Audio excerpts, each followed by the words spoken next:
Gubernur Sumatera Selatan Herman Deru yang melakukan pemeriksaan di lokasi pembangunan pelabuhan Tanjung Carat seluas 2.170 hektar, optimis pembangunan pelabuhan untuk proyek ekspor pangan ini dapat rampung.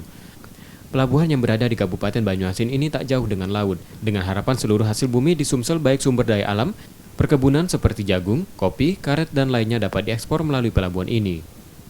Dalam proses, Pemprov Sumsel masih membutuhkan dukungan pemerintah pusat dan investor. Daerah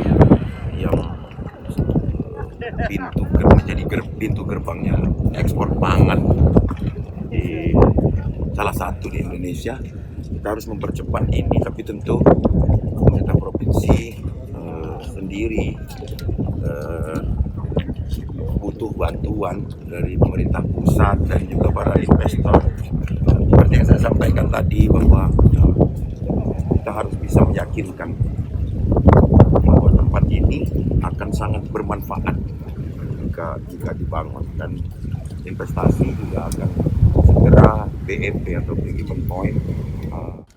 Sebelumnya, Persatuan Pengusaha Pelayanan Niaga Nasional Indonesia Kota Palembang mengharapkan pemerintah segera merealisasikan pembangunan Pelabuhan Tanjung Carat, sebab kehadiran pelabuhan laut itu menjadi kebutuhan saat ini, setelah semakin terbatasnya kemampuan pelabuhan sungai di Pelabuhan Bom Baru Palembang.